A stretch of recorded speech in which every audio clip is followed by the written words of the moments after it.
আমরা এখন টপে আছি। এই যে পুরো মেলাটা 300 টাকা জোড়া। আপনার আর কি লাগবে?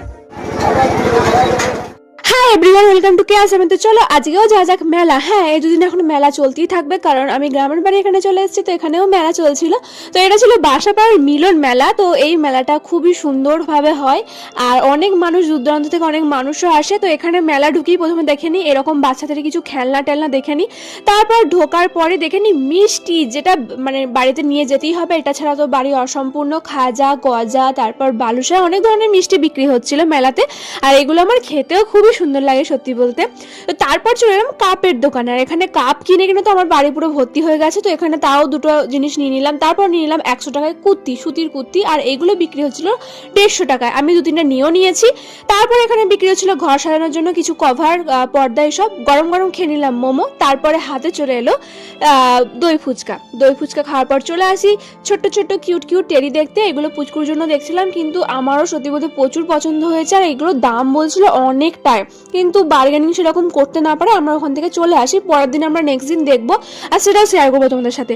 তারপর চলে এলাম চুরির দোকানে। এই দোকান মনে হয় 3-4টে চুরির দোকান এসছে, কিন্তু কাঁচের চুরি ভেঙে যাওয়ার ভয় বলে আমি নিয়ে নিই সেরকম। ঘুগনি খেয়ে নিলাম গরম গরম। তারপর চলে এলাম নাগরদোলার কাছে। নাগরদোলা তো উঠতে হবে তাই না, মেলা এসছি, নাগরদোলা না হলে হয় বলো? তারপর টিকিট কেটে আমরা লাইন দাঁড়িয়ে পড়লাম। তারপর আমরা যেটা দেখতে পাই এখানে পড়ে আছে 100 টাকা। যাই হোক, কারু হয়তো পড়ে গেছে, কিন্তু কেউ তুলবার আর সময় পাচ্ছে না। তো তারপর এই যে দেখে কিন্তু আমি যে মানে দরকার নেই বাবা তোলার। যাই হোক, তো তারপর আমরা এখানে চলে এসেছি নাগরদোলার এখানে। আমরা টপে উঠেছি, আর এই যে দেখো এখানে পুরো বড় মেলাটা দেখা যাচ্ছে। কি সুন্দর লাগছে না? মানে ছোট্ট ছোট্ট কিসব মানে ঘরের মতো লাগছে। আমার ফোনটা মানে প্রচুর ভয়ও লাগছিল, হয়তো ফোনটা মনে হয় এই হাত থেকে হয়তো পড়ে গেল বা কিছু। কিন্তু সত্যি বলতে মানে প্রচুর মজা লেগেছে। আর দিদি তো এই প্রথমবার বলছে নাকি ইলেকট্রিকে চাপলো। যাই হোক, অনেকদিন চাপে নিও, তো এই ইলেকট্রিকে চাপলো। তো যাই হোক, প্রচুর মজা হয়েছে। তো এখানে আমি ওকে জিজ্ঞাসা করছি কেমন লাগছে।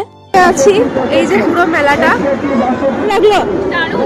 নাগরদোলে উঠে ওর মুখে এতটাই হাসছিল, তারপরে অনেকটাই কষ্ট হয়েছিল, যেহেতু প্রচুর গা গুলা ছিল, খেয়ে দিয়ে উঠেছিল। তো আমি এটাই বলবো, তোমরা কেউ খেয়ে দিয়ে নাগরদোলে উঠেও না, এটা আমিও মানি, কিন্তু আমার সেরকম কিছু সমস্যা হয়নি। মেলাটা দেখতে খুবই সুন্দর লাগছে। তারপর এখানে এসি স্প্রিং যে আলুর যে রোলগুলো হয় এগুলো খেয়ে নিলাম। তারপর খেতে খেতে বাড়ি চলে এলাম।